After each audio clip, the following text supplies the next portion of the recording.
They were careless people, Tom and Daisy. They smashed up things and creatures and then retreated back into their money or their vast carelessness. F. Scott Fitzgerald, The Great Gatsby. Careless People by Sarah Wynn-Williams is an exposé, shocking but not shocking memoir of her time working for Facebook for 7 years as their Director of Global Policy. And that quote from The Great Gatsby is at the start, and that is what the book is named after, and I think is very apt. I'm Jack, this is Red Book Joy, and I'm going to review that book right now. The book has not been fact-checked by Facebook, which is hilarious because I was listening to the Richard Osman podcast and he made a joke saying that maybe he should get his fact checkers at Facebook, Mark Zuckerberg, to fact check it. And oh no, of course they fired all their fact checkers, didn't they? Which I thought was pretty ironic and hilarious. So first off, to start with, I heard about this book when I was listening to the That's Entertainment or The Rest is Entertainment podcast, which is run by Richard Osman and Marina Hyde. And it's quite good because I'm not someone who watches huge amounts of TV or listens to huge amounts of music and that kind of thing. So it kind of gives you a weekly dose of what's going on and what's current and what's happening in the world when you don't really want to spend too much time watching these things. But actually it's very fascinating because they talk a lot about the background of these TV shows or films or social kind of moments, I suppose. And they were talking about the release of this memoir and how Meta were doing everything they could to block this memoir for months. They took the publishers, I think the publisher is Macmillan, I'll put a correction on the screen if I'm wrong, to court over it. And the only thing they succeeded in blocking was that Sarah Wynn-Williams herself is not allowed to go on any promotional tours or talk about the book. But the book could be published. And yeah, they've also now put their own responses to some of the claims in the book. They've posted on their website, which I will also link in the description box below if you want to go and have a look at it, because they are saying now that the book is false and defamatory, and they said it's a mix of out-of-date and previously reported claims about the company and false accusations about our executives. They called Wynn-Williams a disgruntled activist trying to sell books who was fired for poor performance and toxic behaviour. Wynn-Williams herself claims she was fired after speaking out about sexual harassment. Joel Kaplan, who was her immediate boss, and I think he was like head of global policy at Facebook, and in the book she details some very uncomfortable conversations she had with him, and she actually does have emails to the effect to prove one of the things that she claimed about him. And the book itself has been verified in parts because she has got emails and company documents and policy documents that detail some of the things she is talking about. So they're claiming that it's all false, but quite a lot of the things that are in the book have been verified. Some of the book though is based off of her memory and conversations, and of course some of these conversations were one-to-one, so you've only got one person's word against another's that these conversations actually happened, though I am inclined to believe whether they happen word for word, because memory is a funny thing, or not. And Wynn-Williams' portrait of herself, which I'll get into in a moment, I just flitted back and forth across the book in her portrayal of how she felt like this lone voice, like calling it out against all these things that were going on at Facebook, which I found a little bit hard to stomach at times for someone who worked for 7 years for this company. However, the book is fascinating and it's worth reading just to find out about how gross and disgusting this entire company is. And Facebook's usual sort of motto, or one of Mark Zuckerberg's mottos, which is on the wall at Facebook HQ, is move fast and break things. And basically in my head I just kept thinking of move fast and break the world, because it's essentially what Facebook has done in the pursuit of just continual growth and profit over people's lives and democracy and safety. And yeah, it's a despicable company. So I've listened to this book on audio and she reads it herself, which I think I quite enjoy listening to memoir via audiobook, especially if the person who wrote it reads it themselves. And Sarah Wynn-Williams is a native New Zealander who grew up in New Zealand and details some of her early formative experiences which led her to become a diplomat. So she grew up in New Zealand, and when she was young she was attacked by a shark, and there's this whole story at the start about this shark attack which outlines the need that she felt to help and change the world, and her sort of need to do good in the world, I suppose. And so what she does is she gets into diplomacy, and she becomes she works for the UN. Now, the fact that she's decided she wants to do that and she goes to work at an organisation like the UN does lead me to believe that at her heart, Sarah Wynn-Williams is someone who had good intentions and wanted to make a difference in the world.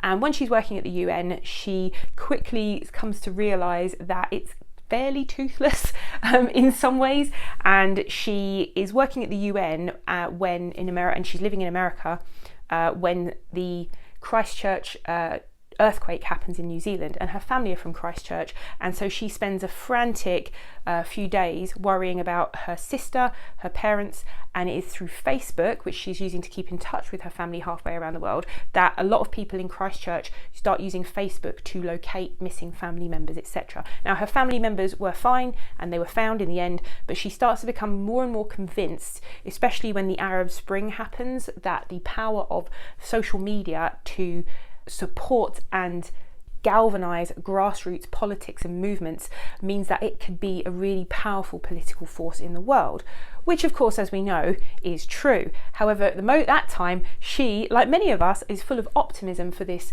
kind of wave of connectivity around the world. And so she starts to think that the future of politics is not in sort of the diplomatic things that she's doing at the UN, but it is going to be at Facebook. So she spends months and months, next year or two maybe, I don't know how long she spends on it exactly, I can't remember, but trying to persuade anyone at Facebook to hire her and to tell them that they need a diplomat, they need a director of global policy. And so she kind of wheedles her way in and creates this job for herself at Facebook.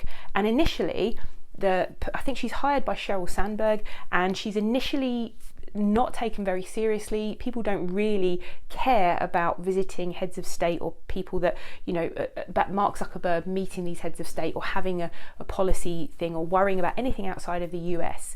And when she first starts working at Facebook, Mark Zuckerberg is nowhere to be seen for her, apart from the very first face-to-face meeting she has with him when the Prime Minister of New Zealand is visiting Facebook and standing with her, and because the security are causing a few issues around the building, Mark Zuckerberg storms out of his office and demands to know why that his tech guys are being interrupted and why their day, he's fuming basically that this is all interrupting his day. And so Sarah says, oh, would you like to meet the Prime Minister of New Zealand? He's standing right next to her, and Mark Zuckerberg is absolutely, no, I don't, I've told you this already, and he's standing right there. So in the beginning, Mark Zuckerberg just couldn't be less interested in politics and talking to heads of state and things like that. And switch forward to this year when he is standing behind Donald Trump at the presidential inauguration with all these other tech bros and the broligarchy, as we're now calling them, and it couldn't be a different place. Mark Zuckerberg's interest in global politics is something we should all be extremely concerned about. That's how she kind of gets into Facebook, and when she gets there, she then starts to show the value in their sort of global relationships with heads of state, and what they're really interested in though is growth, and growth at the expense of absolutely everything else. I won't go into it too much, but some of the things that Facebook have now been accused of as a result of this book, but they are now also saying, oh, these are things that have been talked about and they're old news. And I will link a document that they've since put out where they're refuting some of the claims or saying that these claims are old news and they've already been talked about and dealt with and it's transparent. Some of the things that she talks about in the book is the fact that when they hit 1 billion subscribers on Facebook, there was not a sense of celebration at Facebook, but panic that they were running out of road, that they were going to run out of new subscribers, because new subscribers is growth. So they were desperate to get into countries like China. I won't go in too much into the headline things, just briefly mention some of the things that she talks about in detail in the book, and that is the growth at any cost mentality at Facebook, which meant that they were promising things to authoritarian regimes, particularly China, such as access to all of the users' data on Facebook, and including backdating and changing policies for users in Hong Kong so that the Chinese government could have access to all of that. And if you are in a country where there is an authoritarian regime in charge, then you do not want the government being able to see absolutely every part of your data, especially if you have held views that 1 year may have been perfectly okay, but then the following year are seen to be subversive and could get you into serious trouble and serious danger.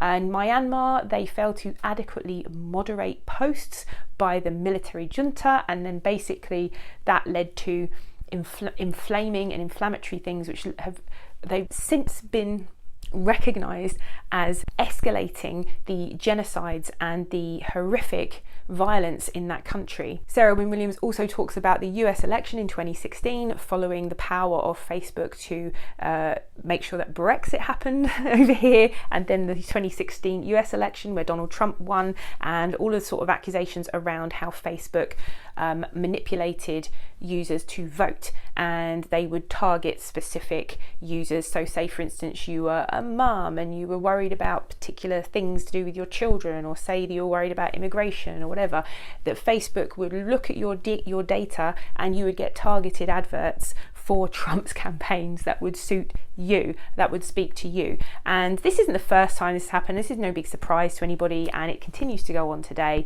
But the accusations are that Trump's camp were given a discounted rate for advertising on Facebook. So all of these political things lead Mark Zuckerberg to become much more involved in global politics, which we can all be very frightened for that very reason. And the other things that she talks about are the despicable actions where they sell data, such as teenagers who have deleted selfies from Facebook. They start to sell them or target them with advertising for beauty products and for weight loss products, and because they're playing on teenagers' insecurities, and this will obviously lead to really formative times for these teenagers. This is going to lead to quite a lot of crises of mental health issues and body image.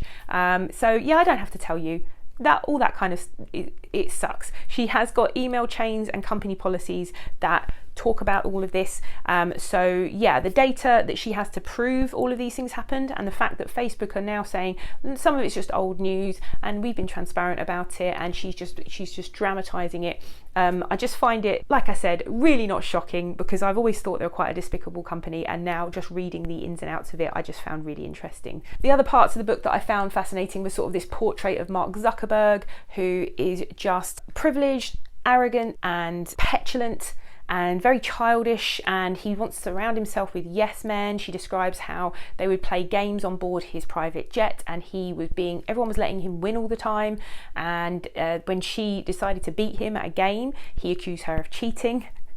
Then there is Sheryl Sandberg, who was the COO, the Chief of Operations, and she was admired a number of years back, 2012 or 2013, she released a book called Lean In, which is kind of like this corporate feminism rallying cry about needing more women leaders in the corporate world, which, yes, I'm all for that, but the ideology behind it is less about real equality for women and more about ignoring or hiding aspects of womanhood, motherhood, etc., so that you can just be taken more seriously. I've not read Lean In, but there is a really excellent podcast called If Books Could Kill, and they did an episode on Lean In, and they said at its heart it talks about real sort of feminist issues and problems, but then when she puts her own spin on it and she makes her suggestions from a place of great privilege and great wealth in terms of childcare, it's like, yes, childcare costs a lot, but you'll earn more money later on in life if you put all your money now into childcare. But it's like, yeah, if you had to put all of your salary into childcare, who's going to pay your rent? These are people, Sheryl Sandberg, Mark Zuckerberg, all of these sort of Facebook C-level executives are people who are immense wealth and privilege and just don't live in the real world, but Sheryl Sandberg is also accused in the book of being someone who was a real bully, and also implies that she was a sexual harasser as well. There is a scene in the book which is really awkward where she wants Sarah Wynn-Williams to join her in bed on the private jet, and Sarah Wynn-Williams is uncomfortable with it and refusing, and then ominously, apparently, allegedly, Sheryl Sandberg says you should have got into bed, and from that point on she blocks Sarah Wynn-Williams at every turn, and she makes life really hard for her. And then she reports Joel Kaplan, who is a Republican. He worked on George Bush's campaigns, George W. Bush that is, definitely a sort of dyed-in-the-wool Republican, and he's her immediate boss. And he makes really off-colour remarks to her, and she feels really uncomfortable about some of the things that he says to her, and it's just awful. And she reports him for sexual harassment, and Facebook are now saying, well, that was found to be false, and that's what Sarah Wynn-Williams claims is the reason she was fired, is because she accuses him of that, which is ironic because Sheryl Sandberg herself is someone who talks about how there needs to be a zero tolerance approach to sexual harassment in the workplace.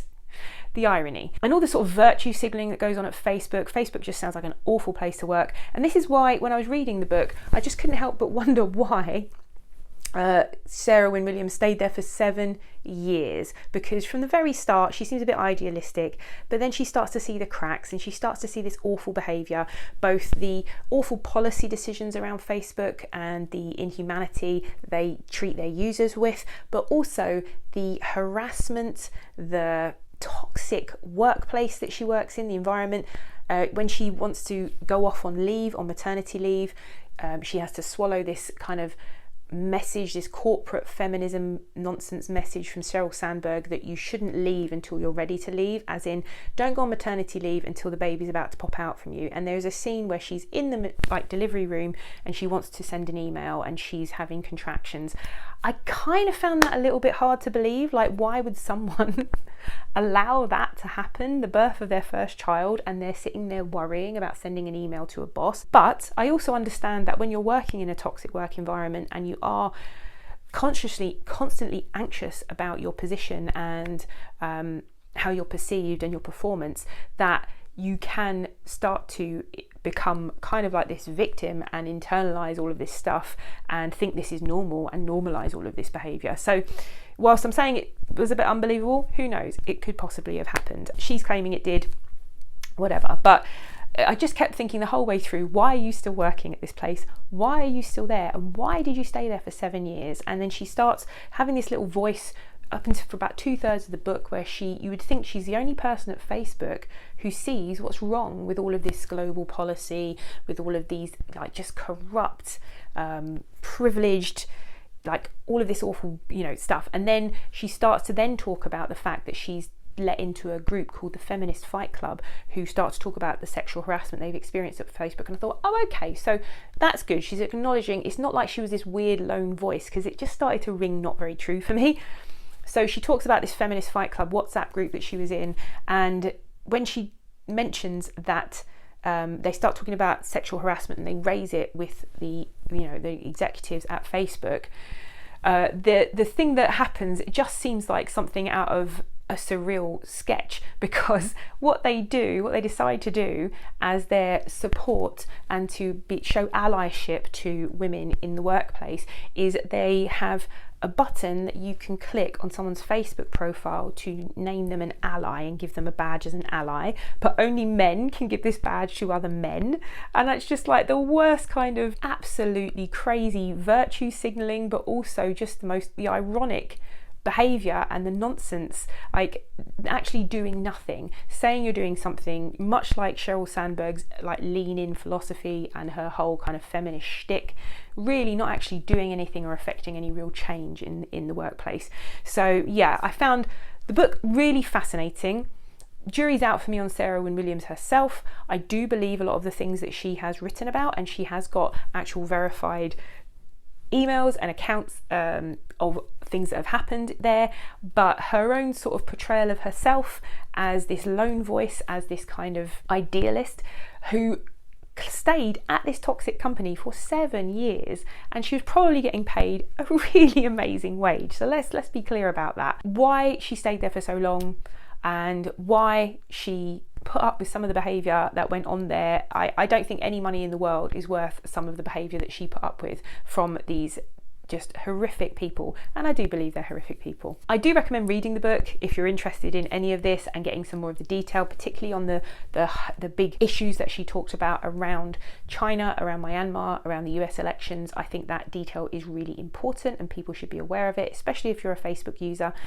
I myself have a Facebook account which I haven't used for some time, and it has really made me want to delete it. I've kind of toyed with the idea of deleting my Meta accounts for a while now, and this has just kind of made me want to do that even more. But they of course own WhatsApp as well, and Instagram, and yeah, WhatsApp is the main way I communicate with a lot of my family. So yeah, we really need to think carefully about what we post on there, the information we're giving, and the information that we're getting from these platforms. If you do want to get the book and you fancy supporting the channel, you can use my 5% discount code for Books Please, which is in the description box. You get 5% off. I get a very tiny percentage of the profits at no extra cost to you. It helps me run the channel, all of this.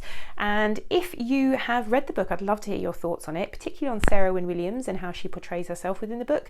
And if you've never been here before and you like this rambling nonsense, I have some other videos that you might like to take a look at, and maybe subscribe and stick around, and hopefully I'll see you again here soon. Bye.